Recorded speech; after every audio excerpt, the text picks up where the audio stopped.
Assalamualaikum warahmatullahi wabarakatuh.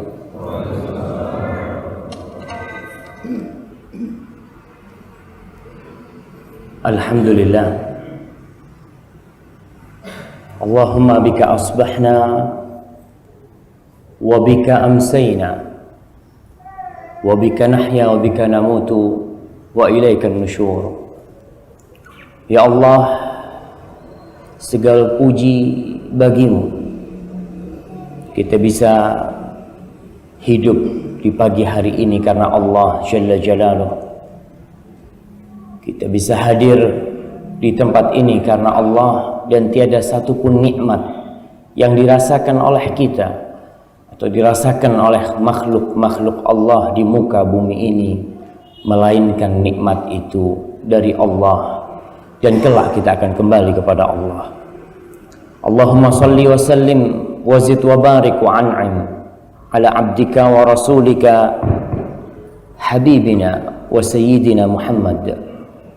Ya Allah, semoga salawatmu, semoga salam, berkah dan nikmatmu senantiasa kau curahkan untuk hamba kekasihmu, untuk Nabi kita Muhammad sallallahu alaihi wasallam, dan untuk keluarga beliau, untuk istri-istri beliau, untuk putra-putri Nabi, dan untuk seluruh sahabat Nabi yang mereka telah berjuang menegakkan agama Allah sehingga kita dapat merasakan nikmatnya Islam sampai hari ini. Amma ba'd. Ma'asyiral muslimin rahimakumullah. Rasulullah sallallahu alaihi wasallam bersabda, "Al-mu'minul qawi khairun wa ahabbu ila Allah minal mu'minid dha'if." Seorang mukmin yang kuat itu lebih baik dan lebih dicintai Allah daripada mukmin yang lemah. Seorang mukmin yang kuat lebih baik dan lebih dicintai Allah daripada mukmin yang lemah. Wa fi kullin khair. Tapi di mukmin yang kuat dan di mukmin yang lemah, kedua-duanya ada kebaikan. Karena iman membawa kepada kebaikan. Rasul mengatakan, ihris ala ma yanfa'uk. Bersemangatlah engkau, bersungguh-sungguhlah engkau untuk meraih apa yang bermanfaat buat dirimu. Jangan jadi orang yang malas. Wala ta'jaz. Ya, terkadang ada orang yang malas-malasan menghadapi dunia ini. Di depannya ada pintu-pintu kebaikan, ada pintu-pintu rizki yang dia lewatkan begitu saja. Rasul mengatakan, ihris ala ma yanfa'u wasta'in billah wala ta'jaz. Dan mintalah engkau pertolongan kepada Allah untuk meraih sesuatu yang bermanfaat buat kita dalam kehidupan ini. Kita memerlukan bantuan Allah. Jangan mengandalkan kekuatan kita, jangan mengandalkan kepandaian kita.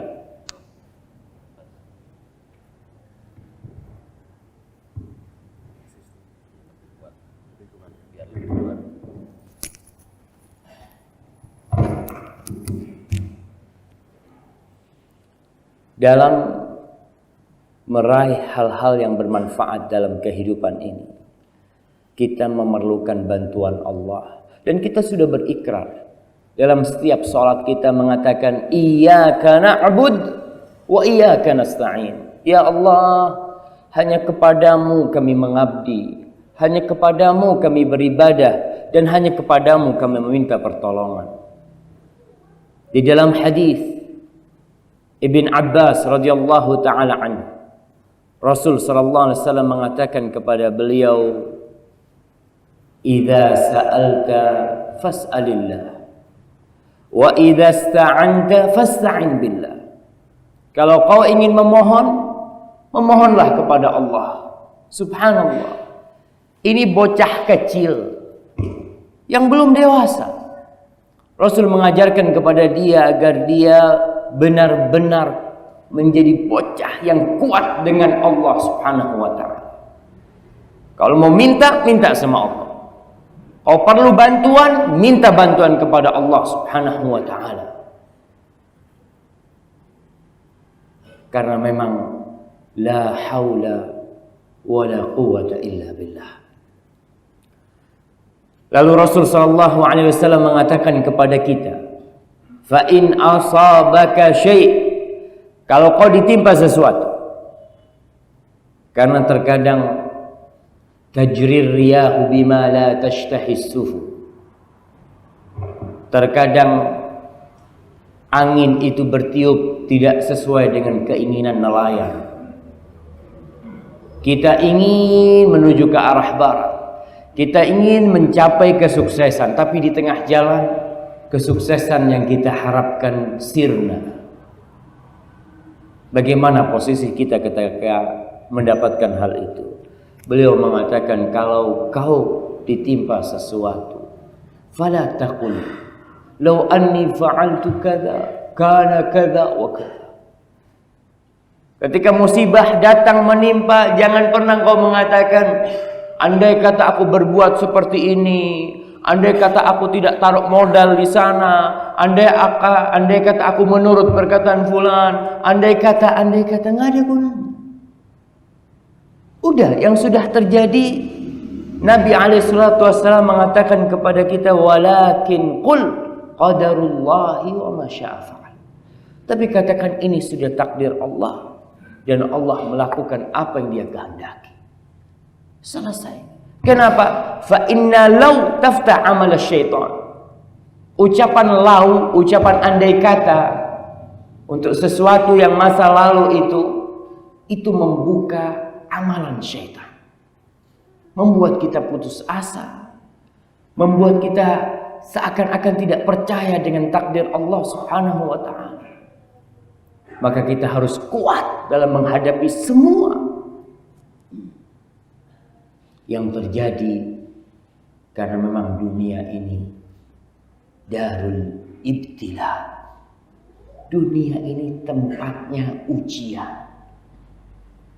Ma'asyiral muslimin rahimakumullah. Al-Imam An-Nawawi, hadisnya diriwayatkan Imam Muslim di dalam kitabnya Syarah Sahih Muslim Al-Minhaj. Beliau mengatakan, wal muradu bil quwwah huna azimatun nafs wal qarihatu fi umuril akhirah. Yang dimaksud dengan kekuatan di sini adalah ambisi jiwa dan semangatnya untuk urusan akhirat. Fayakunu sahib hadzal wasf aktsara iqdaman 'ala al-'aduwi fil jihad. Orang yang seperti ini, ketika dia berada di medan perang, dia akan menjadi orang yang lebih dahsyat ketika maju menyerang musuhnya. Wa asra' khurujan ilaihi wa dhahaban fi talabih. Dia semakin semangat, semakin bersungguh-sungguh ketika mengejar musuh. Wa asyaddu azimatan fil amri bil ma'ruf wan nahyi 'anil munkar. Kekuatan ini akan mendorong dia untuk selalu beramar ma'ruf dan bernahi munkar. Itu al-mu'minul qawi, ketika melihat kemungkaran dia tidak akan berpangku tangan, dia akan berusaha untuk merubah kemungkaran tersebut. Wahtimal masyaq fi dzatillah, dia akan lebih tahan banting ketika menegakkan agama Allah Subhanahu wa taala. Kita lihat bagaimana sahabat-sahabat Nabi mendapat godaan yang bertubi-tubi, disakiti, disiksa, dibantai. Bagaimana Ammar bin Yasir dan Yasir, bagaimana ibundanya seorang wanita Sumayyah, bagaimana dia disiksa, diletakkan di tanah, diikat, kemudian dipaksa untuk keluar dari la ilaha illallah, dipaksa untuk keluar dari la ilaha illallah, tapi dia tetap mengatakan la ilaha illallah. Ini kekuatan yang dengannya seseorang bisa mengangkat sebuah bukit atau gunung. Terus dia mengatakan la ilaha illallah. Itu iman yang sudah menancap di dalam jiwa. Datang Abu Jahal. ngambil tombak, ditusuk kemaluannya sampai tewas di atas la ilaha illallah. Rasul sallallahu alaihi wasallam setiap kali melewati keluarga Yasir disiksa, beliau alaihi salatu wassalam mengatakan, sabran ala Yasir fa inna mau'idakumul jannah. Rasul mengatakan, sabar, sesungguhnya tempat kalian itu di surga. Kita jangan berpikir kekuatan itu hanya kekuatan fisik, kekuatan mengangkat beban. Berapa banyak orang yang begitu kuatnya fisiknya, ketika mendapatkan satu musibah dia langsung lemas dan sebagian bunuh diri. Na'udzubillahi min dzalik. Ma'asyiral muslimin rahimakumullah. Kata Imam Nawawi tentang al-mu'min al-qawi ini, wa arghabu fis salati was shaum wal adhkar wa sa'ir ibadat. Dia lebih suka orang yang kuat ini dalam mendirikan salat, dalam berpuasa, dalam berzikir, dalam ibadah-ibadah yang lainnya. Dan ibadah yang berat adalah sabar. Ketika mendapatkan bala, Rasul sallallahu alaihi wasallam menyatakan kepada para sahabat, kita ini di masyarakat kita ini, masyarakat memiliki persepsi yang beda-beda menanggapi satu permasalahan. Rasul sallallahu alaihi wasallam bertanya kepada mereka, "Ma ta'udduna fikumur raqub?" Menurut kalian nih, siapa tuh orang raqub? Raqub itu secara bahasa adalah orang yang enggak punya anak. La yulad lahu. Kata para sahabat, ar-raqubu fina alladhi la yulad lahu. Orang yang tidak punya anak itu disebut raqub. Tapi kata Rasul sallallahu alaihi wasallam meluruskan persepsi mereka ini. Walakinnar raqub alladhi lam yuqaddim syai'an min waladihi. Tapi yang disebut raqub itu adalah seorang yang tidak memiliki anak yang mati. Faham jawab? Mungkin nggak paham. Siapa yang paham? Ar-raqub adalah orang yang tidak memiliki anak yang belum balik yang mati. Anaknya semua hidup, nggak ada yang mati. Kalau secara bahasa raqub itu orang yang nggak punya anak. Tapi kata Nabi, ar-raqub itu tuh orang yang masya Allah lahir anaknya mati. Lahir anaknya mati. Ini orang tidak disebut tidak punya anak. Tapi orang yang memiliki anak banyak terus semuanya hidup, nggak ada yang mati ketika kecil, itu disebut raqub. Karena apa? Orang nanti kalau ditinggal mati anaknya yang masih kecil, tuh anak akan menanti orang tuanya di pintu surga. Ditungguin tuh. Tapi ada di antara kita yang tidak memiliki itu. Ketika orang-orang ditunggu oleh putra-putrinya di pintu surga, kita nggak ada yang nungguin di surga. Nggak ada yang nanyain kita. Maka itu disebut ar-raqub. Kemudian Rasul sallallahu alaihi wasallam mengatakan, "Laisa syadidu bisur'ah." Bisur'ah. Orang yang kuat bukanlah orang yang tidak pernah dikalahkan ketika gulat.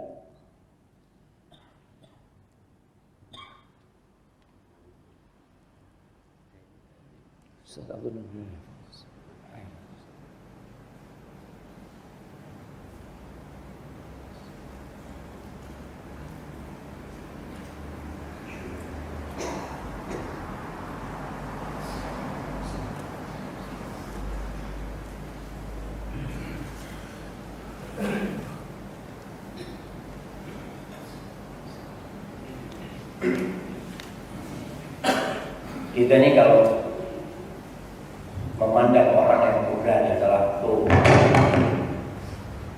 jagoan, gak pernah kalah bertarung, gak pernah kalah gulat, dan itu pandangan masyarakat. Dan Lakin Rasul SAW meluruskan pandangan mereka dengan mengatakan orang yang jagoan itu bukan orang yang tidak pernah dikalahkan ketika bertarung. Walakin syadid, tapi orang yang kuat itu yang disebut jagoan, yang disebut jawara, mungkin kalau bahasa majunya ini warok.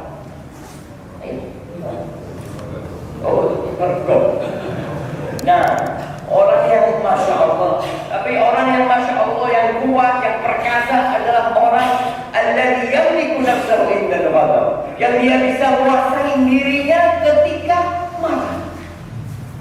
Ketika dia sedang emosi, dia bisa menahan diri. Nih kata Rasulullah SAW, orang yang jagoan. Betul ya. Kalau lawannya dari luar ditembak, bagi kita sekarang di badan polisi, mereka ada orang-orang tembak selesai, lawannya di luar. Tapi kalau lawannya dari dalam diri sendiri mau ditembak, mati kita yang kalah. Maka kita harus berusaha untuk jadi orang yang kuat. Tadi orang yang kuat itu adalah orang yang bisa puasa. Antum melihat orang yang puasa itu, yang suka puasa Daud, fisiknya gede apa kurus ya?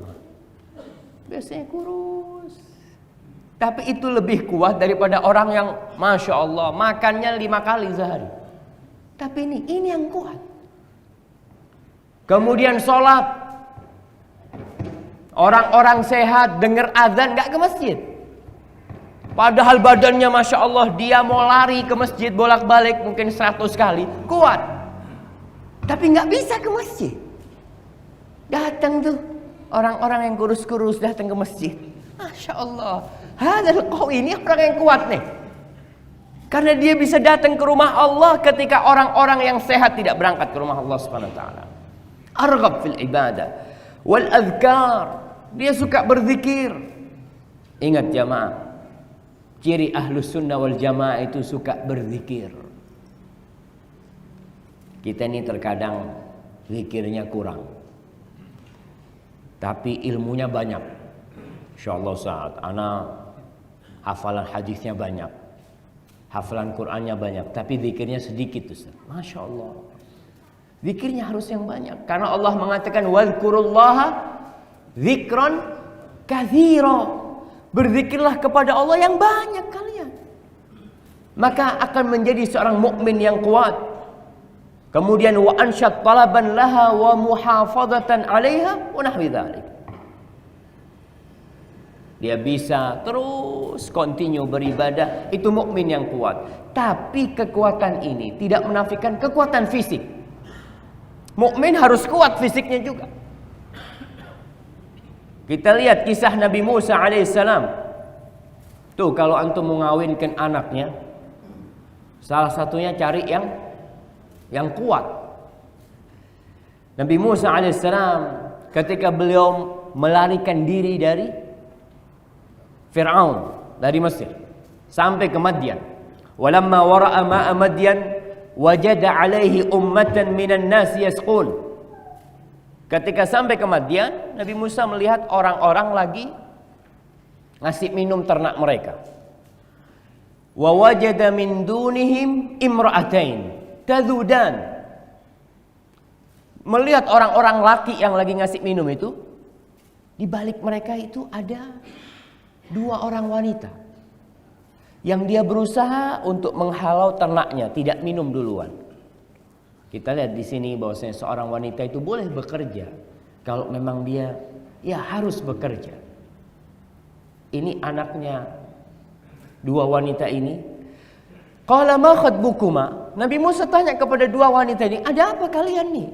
Ini laki-laki semua, kalian cuma berdua perempuan di sini, ngapain di sini? Apa kata kedua wanita itu? Qalata la nasqi hatta yusdira ar-ri'a wa abuna syaikhun kabir. Kata 2 wanita ini, kita ini nggak bisa ngasih minum ternak kita kecuali setelah orang-orang pada pergi semua. Pengembala-pengembala pada pergi semua, baru kita bisa kasih minum. Wa abuna syaikhun kabir. Dua wanita ini memberikan alasan kepada Nabi Musa. Kenapa dia keluar? Kenapa kok dia yang berangkat ngasih minum ternaknya? Maka kedua wanita ini mengatakan, bapak kita sudah tua, sudah sepuh, nggak punya anak laki. Maka kita yang terpaksa melakukan pekerjaan ini. Fasaqalahuma. Akhirnya Nabi Musa ngasih minum keduanya. Ngasih minum ternaknya itu, dikatakan sumurnya itu jamaah, itu ditutup pakai batu. Sehingga yang tersisa air-air di luar sedikit. Itu katanya sumurnya itu tutupnya diangkat ya 5-10 orang. Sama Nabi Musa diangkat sendirian. Masih ingat dengan kisah ketika di Mesir. Ketika ada orang Bani Israel lagi ribut dengan orang Qibti, orang Egypt, orangnya Fir'aun. Sama Nabi Musa tuh orangnya Fir'aun cuma ditahan dadanya, mati. Iya, Nabi Musa tidak hendak membunuh dia, mati. Jangan main-main Nabi Musa ini, Masya Allah. Thumma tawalla ila dhil. Kemudian Nabi Musa setelah ngasih minum itu, ya sudah, dia tidak mengharapkan pahala, ganjaran, cuma membantu tuh. Tuh kalau orang kuat kan bisa bantuin tuh wanita-wanita yang lemah. Nah, Ustaz, biasanya kalau ada perempuan di jalan, motornya mogok, semua rebutan yang mau bantuin. Allahu Akbar. Hati-hati niatnya tuh. Lihat tuh, gimana? Modus katanya Ustaz. Nabi Musa setelah bantuin langsung sudah ditinggal. Dia cari pohon berteduh di sana. Qala Rabbi inni lima anzalta ilayya min khairin faqir. Ya Allah, aku butuh dengan kebaikan yang kau turunkan kepadaku. Faja'at ihdahuma tamshi ala istihya. Kemudian salah satu dari wanita itu datang kembali ke tempatnya Nabi Musa alaihissalam. Alastihya, sambil malu-malu. Masya Allah, tuh wanita, kekuatan wanita itu ada di rasa malunya. Makanya antum kalau mau cari istri itu cari yang pemalu. Kalau yang malu-maluin, Allahu Akbar. Sampai ada seorang akhwat belanja ke pasar. Beli daging ayam, perempuan yang jual. Mbak, sampean niku kok ditutup-tutupi kok ngono, Pak? Kata dia. Kok ditutup-tutupi pakaiannya seperti itu? Iya, Mbak, katanya saya mahal harganya, Mbak. Sampean lebih murah dari pahanya ayam. Dibuka-buka ayam masih beli, Mbak. Kita harus beli ayam ini. Sampean pahanya dibuka-buka diliatin orang semua kata dia. Langsung diem itu ibu-ibu yang jualannya. Masya Allah ya. Ini perempuan alastihya datang ke Nabi Musa dengan penuh malu. Qalat inna abi yad'u. Subhanallah, bapakku manggil engkau. Liyajziyaka ajra ma saqaita lana. Untuk memberikan balasan kepadamu atas yang kau lakukan kepada kami, ngasih minum ternak kami. Nih, faedah dari ayat ini. Kalau ada orang berbuat baik sama kita, kita balas. Rasul sallallahu alaihi wasallam mengatakan man sana'a ilaikum ma'rufan fakafi'u. Kalau ada orang berbuat baik kepada kalian, balas kebaikannya itu. Kasih ganjaran. Fa in lam tajidu ma tukafi'una bihi. Kalau enggak punya sesuatu untuk membalas, katakan jazakumullah khairan. Terkadang kita naik mobil mogok, minta tolong orang dorong gitu kan. Setelah jalan aja sudah. Nggak ada syukron, nggak ada, ya paling nggak kasih sesuatu orang itu. Itu termasuk membalas kebajikan mereka. Akhirnya antum mogok lagi nggak ada yang bantuin tuh orang-orang. Masya Allah. Nih Nabi Musa tidak mengharapkan balasan. Dia memohon kepada Allah balasan itu. Datang, bapakku manggil engkau untuk ngasih ganjaran, ngasih balasan kepadamu. Falamma ja'ahu wa qassa 'alaihi al-qasas. Ketika datang menjumpai bapak dari kedua wanita ini, ceritalah Nabi Musa tentang kejadian peristiwa yang dialaminya. Qala la takhaf, najauta minal qaumidh dhalimin. Kau enggak perlu takut, kau sudah selamat dari perbuatan orang-orang zalim itu. Qalat ihdahuma ya abati istajirhu. Salah satu dari perempuan ini mengatakan kepada bapaknya, wahai bapakku, gimana kalau kau jadikan dia pegawaimu? Perempuan ini maunya, para mufassirin mengatakan karena malunya dia nggak kepingin ngomong wahai ayahku kawinkan aku dengan dia. Tidak, itu rasa malu perempuan zaman dulu ya mak ya, masya Allah. Kalau sekarang cari lelaki perempuan itu, alhamdulillah. Istajirhu, jadikan dia pegawaimu. Apa kata bapaknya? Sebelum bapaknya mengatakan, kata perempuan ini, kenapa dia mengusulkan kepada bapaknya agar bapaknya menjadikan Nabi Musa pegawai? Inna khaira man istajarta al-qawiyul amin. Sesungguhnya orang yang paling pantas, yang paling baik untuk dijadikan pegawai, untuk dijadikan seorang suami juga, adalah seorang al-qawi al-amin. Orang yang kuat dan amanah. Dari mana perempuan ini tahu dengan kekuatan Nabi Musa? Tadi dia bisa ngangkat itu, masya Allah. Jadi kalau cari menantu yang gagah gitu kan, jangan yang sakit-sakitan itu kan. Boleh nggak apa-apa, kita milih menantu jamaah, tapi jangan lupa al-amin. Perempuan mengatakan yang kuat dan amanah. Kalau kuat nggak amanah bahaya, korupsi. Kuat nggak amanah, korupsi jadi. Amanah nggak kuat, dizolimi. Antum orang ahli amanah tapi dia lemah, dizolimi dia oleh orang-orang lain. Tapi dia mengumpulkan dua sifat mulia, kuat dan amanah. Dari mana tahu amanahnya? Subhanallah. Para mufassirin ketika menjelaskan ini meriwayatkan dari Israiliyat bahwasanya ketika Nabi Musa itu berjalan dari tempatnya air itu menuju ke rumahnya perempuan ini, perempuannya di depan dan Nabi Musa di belakangnya. Nabi Musa melihat nggak baik yang seperti itu, karena perempuan ini kalau di depan kita jalan di belakangnya jamaah, subhanallah, lelaki tergoda. Maka Nabi Musa minta kepada perempuan itu, jalan di belakangku, kau jangan usah di depanku. Di depanku kau tinggal kasih tahu kalau belok kiri, dikatakan dengan melempar batu belok kiri, kata dia. Nggak perlu ngomong, dia karena tidak ingin berbicara dengan wanita itu kecuali ketika ada perlunya. Itu amanat yang dia lihat dari wanita itu. Apa kata bapaknya? Bapaknya pinter, langsung paham nih kemauan putrinya ini. Bapaknya mengatakan, inni uridu an unkihaka ihdabnatayya hatain. Aku ingin menikahkan engkau dengan salah satu putriku. Padahal putrinya minta supaya dijadikan pegawai, tapi bapaknya malah ngawinkan putrinya. Ala an ta'jurani thamaniya hijaj. Dengan mahar, subhanallah jamaah. Maharnya itu menjadi pegawai selama 8 tahun. Fa in atmamta ashran famin indik. Kalau kau jadikan kerjamu itu 10 tahun, itu termasuk kebaikan dari diri. Subhanallah.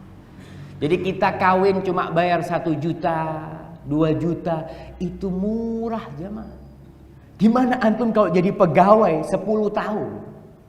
Berapa juta tuh duit yang dikumpulkan? Masya Allah. Tapi ini Nabi Musa orang yang kuat, dia terima. Dia terima hal itu. Dan para ulama menyimpulkan satu faedah besar. Allah subhanahu wa ta'ala menjadikan Nabi Musa keluar dari istana Fir'aun menuju ke Madian, kemudian mengembala kambing berapa tahun? 10 tahun. Agar Nabi Musa menjadi seorang yang kuat.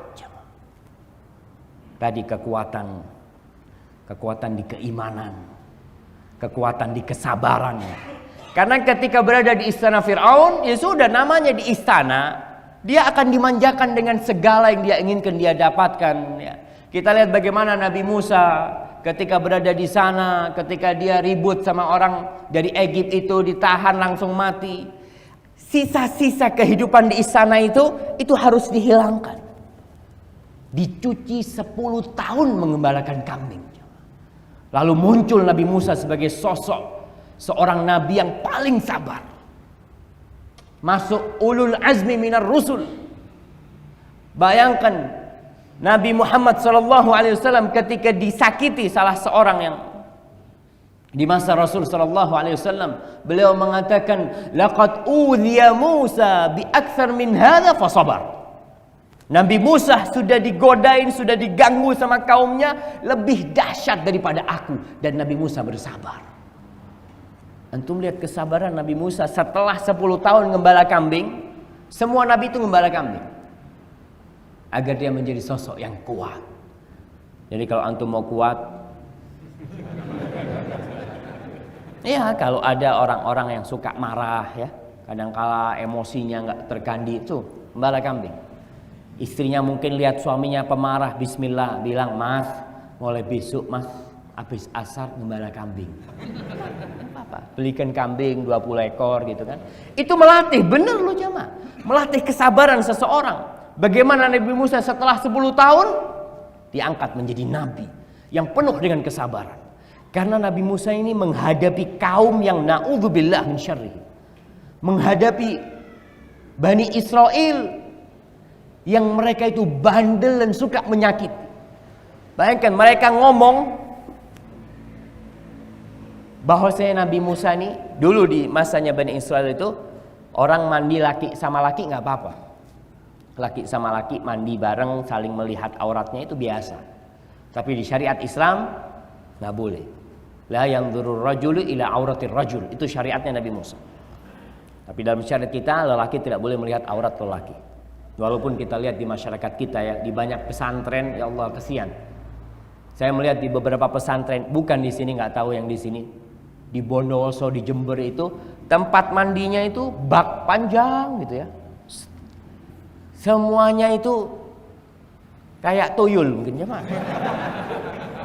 Telanjang semuanya. Saya lihat, ya Allah kata dia, kita berkunjung kok kayak gini kata dia. Mungkin apa mereka pakai syariatnya Nabi Musa gitu ya. Allahu a'lam bishawab. Tapi dalam Islam la yanzurur rajul ila auratir rajul. Enggak boleh. Seorang lelaki melihat aurat lelaki itu dalam Islam enggak boleh. Di syariat Nabi Musa boleh. Nabi Musa karena malunya, beliau tidak mau mandi bareng sama kaumnya. Beliau mandi sendirian. Apa kata kaumnya? Oh, Nabi Musa ini tidak mau mandi sama kita karena ada penyakit kayak model hernia gitu. Kata mereka, dia takut kelihatan anunya, kemaluannya sama kita. Masya Allah, itu kaumnya seperti itu. Yang diselamatkan dari Fir'aun ya, ngomongnya seperti itu kepada Nabi Musa alaihissalam. Akhirnya Allah ingin menyelamatkan Nabi Musa dari tuduhan kaumnya. Ketika lagi mandi Nabi Musa, beliau meletakkan pakaiannya di batu. Subhanallah. Lagi mandi batunya kabur jemaah. Naam, sahih, hadisnya sahih. Kabur itu batunya. Nabi Musa lari sama tongkatnya, dipukul itu batu. Thawbi hajar, thawbi hajar. Kata Rasul sampai seakan-akan aku melihat pukulannya itu membekas di batu itu. Thawbi hajar. Batunya itu lari ke arah tempat mandinya Bani Israel. Bayangkan Bani Israel itu tidak melihat mukjizat Allah, batu bisa lari. Yang dilihat Nabi Musa. Oh, ternyata nggak apa-apa Nabi Musa ini. Itu dia. Allahu Akbar. Allah ingin menyelamatkan dengan cara seperti itu. Thawbi hajar, thawbi hajar. Kita lihat Nabi Musa setelah kekuatan fisiknya didukung dengan kekuatan imannya, kekuatan jiwanya untuk menahan nafsunya, menahan emosinya, dan penuh kesabaran Nabi Musa. Bertahun-tahun beliau subhanallah menghadapi Bani Israel. Dan kita nih yang berdakwah itu harus kuat, harus sabar. Gimana Nabi Musa nyuruh kaumnya motong sapi, Apa kata mereka? Ente jangan main-main sama kita. Masa kita suruh motong sapi? Subhanallah. Nabi sama kaumnya seperti itu. Tanya lagi, oke, sapinya yang kayak apa? Tanyakan sama Allah tuh. Enak seperti itu mereka. Nyuruh Nabi Musa menanyakan kepada Allah SWT. Dan kita lihat bagaimana Bani Israel ketika disuruh masuk ke Baitul Maqdis. Setelah dari Fir'aun, mereka menuju ke Masjidil Aqsa. Justru masuk Masjidil Aqsa. Apa kata Bani Israel? Qala dhhab anta wa rabbuka faqatila inna hahuna qa'idun. Musa, berangkatlah engkau bersama Tuhanmu. Berangkatlah engkau bersama Tuhanmu, perangi itu orang-orang, kita duduk di sini nunggu. Kalau kau menang kita masuk nanti. Subhanallah. Padahal dia baru diselamatkan. Tapi begitulah Nabi Musa alaihissalam, bagaimana kesabaran beliau menghadapi kaumnya. Taib, jadi kekuatan fisik juga diminta. Seorang mukmin yang kuat fisiknya, dia akan mampu menghadapi sesuatu yang tidak bisa dihadapi dengan yang kurus-kurus. Di kisah Talut, di surat Al-Baqarah ayat 247. Ketika Banu Israel meminta diutus kepada mereka seorang Malik, seorang raja yang menjadi panglima perang. Wa qala lahum nabiyuhum innallaha qad ba'atsa lakum Taluta malika. Allah menjadikan buat kalian Talut sebagai raja. Raja kalian Talut. Qalu anna yakunu lahul mulku alaina wa nahnu ahaqqu bil mulki minhu. Kok bisa dia yang jadi raja? Padahal kita yang lebih berhak menjadi raja. Karena mereka lebih kaya, mereka lebih terpandang, lebih terhormat. Walam yu'ta sa'atan minal mal. Dia enggak punya harta, si Talut ini miskin. Kenapa dia kok dijadikan raja? Qal, apa katanya nabinya? Qala innallaha astafahu alaikum wa zadahu bastatan fil ilmi wal jism. Allah memilih dia buat kalian. Dia yang dipilih atas semuanya, Talut yang dijadikan raja buat kalian. Kenapa? Allah telah menambahkan kepada dia bastah, keluasan fil ilm, dalam ilmu. Nih, kuat ilmunya, wal jisim, dan badannya kuat. Jadi bukan cuma ilmunya yang kuat. Jadi menjadi seorang raja itu harus sosok raja yang memiliki kekuatan di ilmu wal jisim, dan tubuhnya juga kuat. Jadi seorang mukmin dituntut untuk sehat. Karena zaman sekarang ini jamaah, ya kita melihat orang dibikin lemah semuanya. Orang Islam itu ke masjid naik motor, padahal dekat cuma 300 meter. Saya ingat dengan Syekh bin Utsaimin rahimahullahu ta'ala, subhanallah ya. Beliau itu dari rumahnya ke masjid jamaah hampir 1 kilo, kira-kira 900 meter. Jalan kaki. Umur sudah 60, udah putih semua jenggotnya. Tapi fisiknya beliau Masya Allah ya. Kalau kita kemana-mana pakai motor, pakai mobil, kapan kita akan jadi sehat? Nggak pernah olahraga. Maka wallahu yu'ti mulkahu man yasha wallahu wasi'un alim. Di sini kriteria menjadi seorang raja itu salah satunya adalah memiliki ilmu dan memiliki fisik yang sehat, yang kuat. Kenapa di pemerintah kita kalau mau jadi raja, mau jadi presiden itu harus periksa kesehatan? Betul. Harus tes kesehatan. Karena kalau yang jadi presiden sakit-sakitan bahaya, yang jadi korban rakyatnya. Presidennya opname, 2 hari opname. Ngurus rakyat lagi, opname lagi. Pergi ke sana ke sini sakit, opname lagi. Ya gimana ngurusin? Makanya pantas seorang menjadi presiden itu diperiksa dulu kesehatan dia. Pantas enggak dia untuk menjadi seorang presiden? Dan kita doakan semoga presiden kita dijaga kesehatannya, dijaga kekuatannya, dan diberi petunjuk dan hidayah serta taufik oleh Allah Subhanahu wa taala kepada jalan yang benar. Maka kekuatan di ilmu, kekuatan di fisik, dan kekuatan di harta juga dituntut. Karena apa? Dakwah ini butuh modal. Orang yang miskin bisa nggak berangkat haji? Nggak bisa. Bisa nggak dia membangun masjid, bangun rumah di surga? Nggak bisa. Banyak hal yang tidak bisa dia lakukan dengan kemiskinan dia. Maka kekuatan al-mu'minul qawi, para ulama menjelaskan, juga dituntut seorang yang memiliki harta.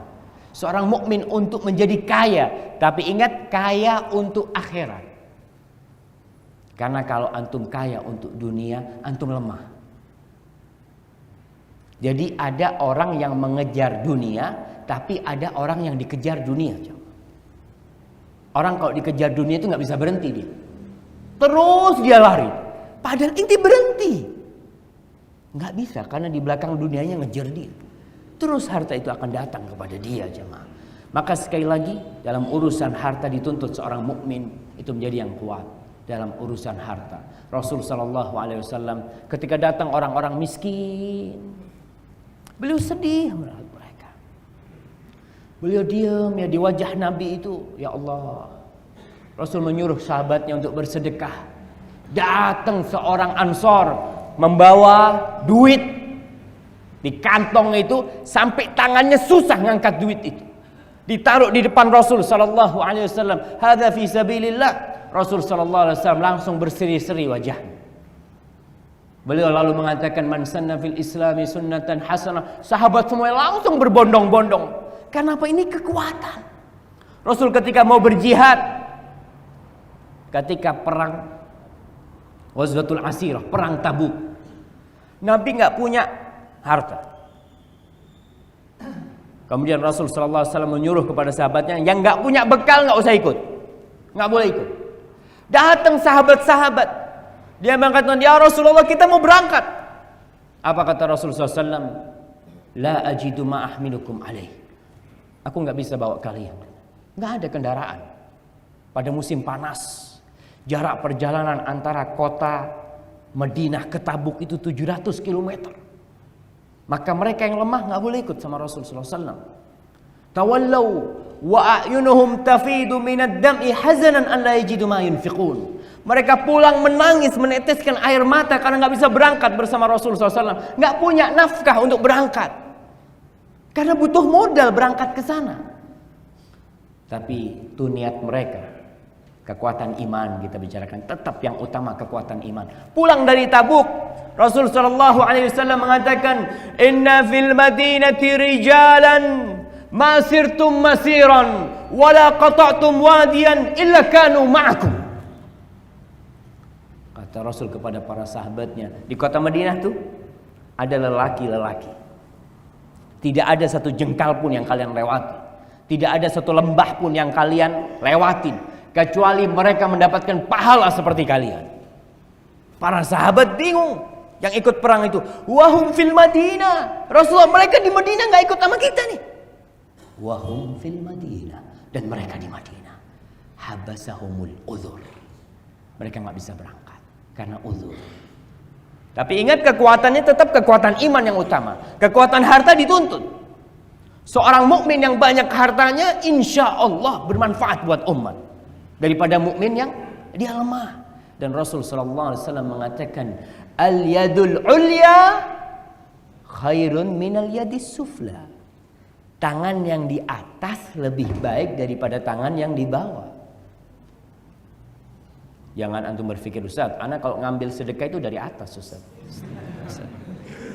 Bukan di atasnya. Tuh. Maka jadilah seorang mukmin yang kuat. Dalam apa? Iman yang pertama. Kemudian fisik. Yang ketiga ilmu. Yang keempat harta. Di dalam kitab At-Tabaqat Al-Kubra karya Ibn Sa'ad, ketika terjadi pembaiatan, nih Abu Bakar dan Umar dan Abu Ubaidah berangkat ke tempat orang-orang Ansar. Karena orang-orang Ansar pada waktu itu ribut mau cari khalifah. Maka datang ke sana Umar bersama Abu Bakar Siddiq, menawarkan kepada mereka bahwasanya yang berhak menjadi khalifah dari kalangan Quraisy. Lalu Umar mengatakan kepada Abu Bakar, "Ubsud yadaka nubayi' laka." Abu Bakar, kasih tanganmu tuh. Aku akan baiat, kita baiat kepadamu. Faqala lahu Umar. Afwan, Abu Bakar berkata kepada Umar, Umar, kasih tangan, kita berbaiat kepadamu. Ini Abu Bakar ngomong sama Umar. Maka Umar berkata, anta afdal minni, kau lebih mulia dari aku, kata Umar. Mengatakan kepada Abu Bakar Siddiq. Qala lahu Abu Bakar. Abu Bakar berkata kepada Umar, anta aqwa minni, kau lebih kuat daripada aku. Abu Bakar melihat kepada kekuatan Umar. Umar sosok Masya Allah jamaah.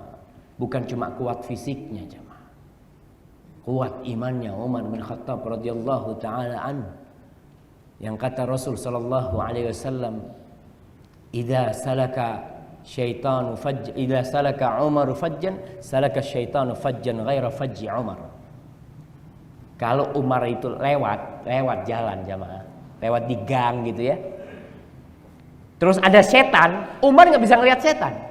Setannya bisa kelihatan Umar, setannya langsung cari gang lain jamaah. Subhanallah, itu kata Rasul sallallahu alaihi wasallam. Belum sosok yang kuat jamaah, tegas Umar bin Khattab terhadap kebenaran. Maka Abu Bakar mengatakan, anta aqwa minni, kau lebih kuat daripada aku. Tapi Umar mengatakan, Abu Bakar, kau lebih mulia dari aku. Faqala lahu Umar, anta afdal minni. Umar mengatakan, kau lebih mulia dari aku. Abu Bakar kemudian mengatakan kembali kepada Umar, Umar, kau itu lebih kuat daripada aku. Akhirnya Umar mengatakan, ketika ribut nih, debat masalah kekuatan dan kemuliaan Abu Bakar dan Umar, apa kata Umar? Fa inna quwwati laka ma'a fadlika. Wahai Abu Bakar, kekuatanku untukmu Abu Bakar, bersama kemuliaanmu. Kau yang jadi khalifah, kekuatanku akan bersamamu. Subhanallah jamaah. Kita benar-benar butuh kekuatan dalam menegakkan dakwah ini, dalam menegakkan agama Allah ini. Kalau tidak, kita akan menjadi umat yang lemah. Dan harapan kita, negeri kita, bangsa Indonesia menjadi negeri yang kuat. Salah satu kekuatan itu dengan senjata. Allah subhanahu wa ta'ala berfirman di surat Al-Anfal ayat 60. Wa a'iddu lahum mastata'tum min quwwah wa min ribatil khail turhibuna bihi aduwallahi wa aduwakum. Dan persiapkan kalian segala kekuatan yang kalian mampu.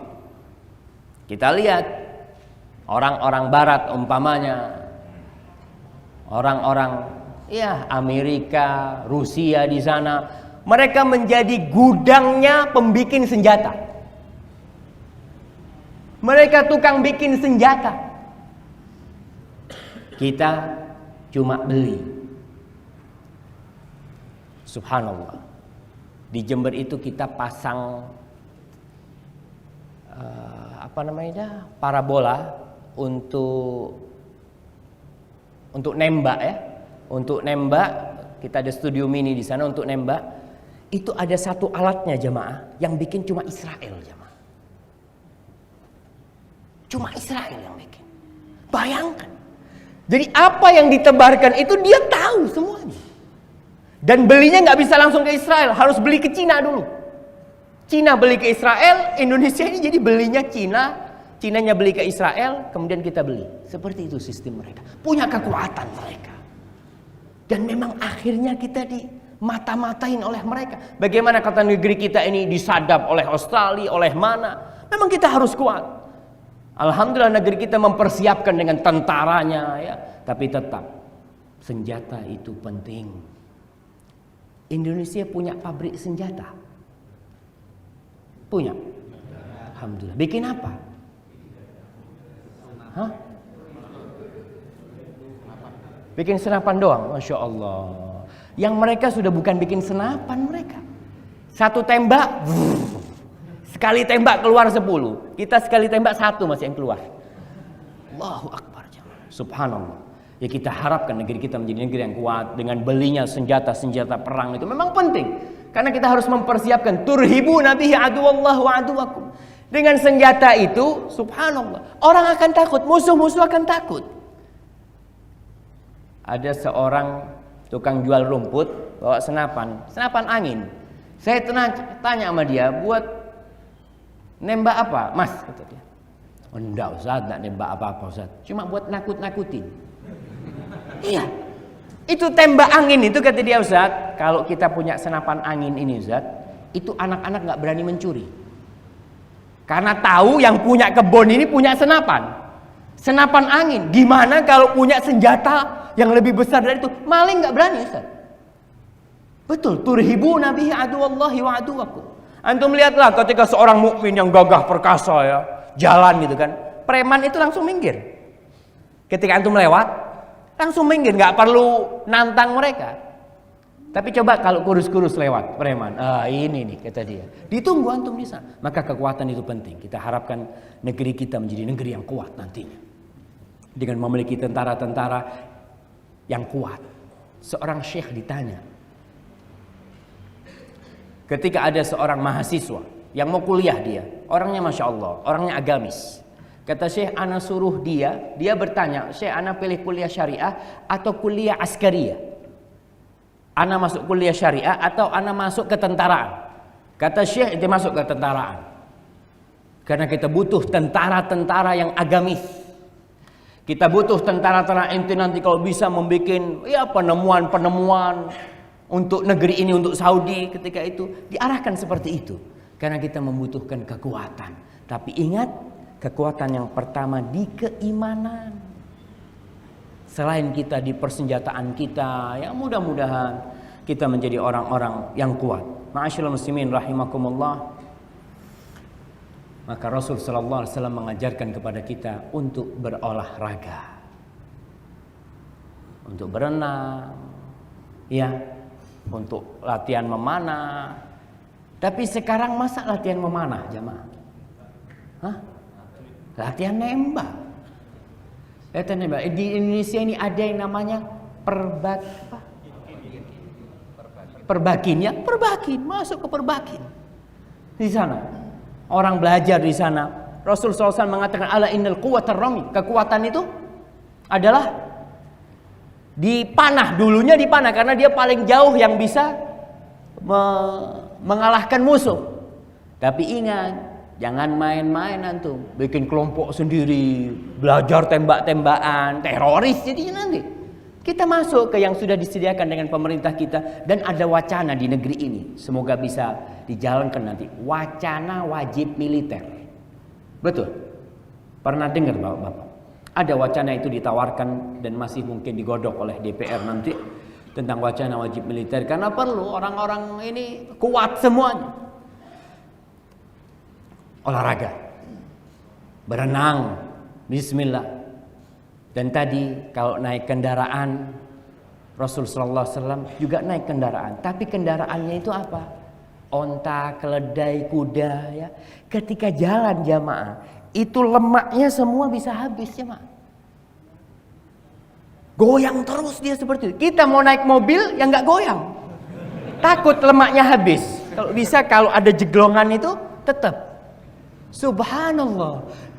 Mau masuk mobil yang pintunya udah gak usah pakai tangan, udah pakai tombol, jadi diam aja, keluar sendiri. Jadi nggak ada yang sehat jemaah. Sekali yang sehat itu cuma ininya, tombol sana, tombol sini. Allahu Akbar. Lah, subhanallah. Usahakan kita ini jadi berolahraga seorang mukmin itu, karena ya selain untuk mempersiapkan diri kita, kita juga harus menyenangkan istri kita. Allah subhanahu wa ta'ala menyuruh para suami wa'ashiruhunna bil ma'ruf, dan pergaulah istri-istri kalian dengan cara yang baik, dengan pergaulan yang baik ya, dengan memuaskan keinginan-keinginan dia ya, tentunya dengan orang yang berolahraga yang sehat akan lebih bisa menyenangkan istrinya daripada yang sakitan. Itu berarti tuntutan kita. Ketika antum berolahraga tujuannya apa? Ya Allah, tujuan anak ya supaya keluarganya harmonis. Bismillah, dapat pahala enggak? Dapat pahala tuh. Ke masjid jalan kaki. Rasul sallallahu alaihi wasallam kalau jalan kaki itu seperti turun dari bukit. Dan enggak tolah-toleh jamaah. Kita jalannya udah pelan-pelan, lihat sana, lihat sini. Enggak nyampe-nyampe ke masjid. Tapi sebenarnya masih banyak yang harus dikaji dalam masalah kekuatan ini. Tapi Kesimpulan dari kajian kita pagi ini, ingatlah kita harus menjadi sosok seorang mukmin yang kuat. Yang pertama di keimanannya, akidahnya harus kuat. Akidahnya harus akidah yang benar, akidah ahlus sunnah wal jamaah. Hati-hati dengan pemikiran-pemikiran liberal, pemikiran-pemikiran khawarij, ya, pemikiran-pemikirannya Syiah, Ahmadiyah. Kita harus hati-hati. Dikatakan orang-orang Syiah sekarang sudah latihan olahraga, ya nah, kita harus olahraga. Mau ada Syiah nggak ada Syiah, kita diperintahkan untuk siap-siap semuanya untuk menghadapi itu. Fisik kita, iman. Pertama akidah tadi, keimanan, jangan sampai terpengaruh dengan pemikiran-pemikiran yang macam-macam itu. Yang kedua ilmu. Dengan kita harus sering mengaji. Yang sibuk bekerja tetap harus mengkhususkan waktu untuk datang ke rumah Allah Subhanahu wa taala. Tetap iman itu yazdad wa yanqus. Iman itu naik turun. Maka kita harus terus berusaha, ketika iman kita turun kita naikkan. Itu kekuatan iman kita. Di ilmu terutama, karena kalau kita nggak tahu, nggak punya ilmunya, susah kita susah untuk mengetahui mana yang halal dan mana yang haram. Yang ketiga, kekuatan ekonomi. Antum mudah-mudahan semuanya menjadi orang kaya yang beriman kepada Allah Subhanahu wa taala. Antum janjilah sama Allah Subhanahu wa taala, ya Allah, kalau aku punya rezeki 10 M, insya Allah 9 miliar anak akan sedekahkan. Berani ngomong gitu. Kita ngomong sekarang, ya Allah, kalau aku dikasih rezeki 10 miliar, 9 miliar untukmu ya Allah. Masya Allah, kalau dapat eman-eman nanti mati. Nah, kita harus siap. Jamaah, bener. Kita ini nggak punya, mau niat takut, mau niat berbuat baik itu takut. Karena takut dikasih sungguhan. Alhamdulillah dikasih sungguhan kan. Kita dapat 1 miliar masih. Alhamdulillah. Iya, di ekonominya untuk akhirat kita. Wabtaghi fima atakallahu ad-daral akhirah. Rasul subhanahu bagaimana dengan Utsman bin Affan, bagaimana dengan Abdurrahman bin Auf yang mereka kuat dalam ekonominya. Itu harapannya untuk mendukung agama Allah, untuk mendukung ya negeri, untuk mendukung negara. Negara kita banyak utangnya sekarang. Gimana kalau antum banyak duitnya bisa bayarin tuh utang negara nanti insyaallah. Kemudian yang keempat, kekuatan apa? Fisik. Kekuatan fisik ya dengan kita berolahraga ya, dengan kita ya berusaha untuk makan makanan yang sehat, makanan yang seperti dikonsumsi oleh Rasul sallallahu alaihi wasallam. Katanya dokter kalau sudah umur 40 tahun itu makan nggak pakai mulut, makan pakai otak. Mulai mikir dia, ini kolesterolnya berapa? Ini gulanya berapa? Mulai mikir dia. Nah, karena dia tidak menjaga fisiknya selama ini. Dijaga fisiknya, insya Allah kita menjadi seorang mukmin yang kuat, yang beriman kepada Allah, dan kita doakan negeri kita menjadi negeri yang kuat, yang beriman kepada Allah Subhanahu wa taala, yang menegakkan tauhid di negeri ini. Dan presiden kita doakan semoga Bapak Jokowi dan Bapak Yusuf Kala serta pendamping-pendamping beliau adalah orang-orang yang soleh, orang-orang yang bertakwa kepada Allah Subhanahu wa taala. Hadza wallahu a'lam bishawab. Apabila yang saya sampaikan benar itu dari Allah Subhanahu wa taala, kalau ada yang salah itu dari diri ana sendiri. Allah dan Rasulnya terbebaskan dari kesalahan itu. Mungkin nggak ada tanya jawab sekarang jemaah. Nanti kita berjumpa di Baitul Hakim insyaallah. Sallallahu ala nabiyina Muhammad wa ala alihi wasallam.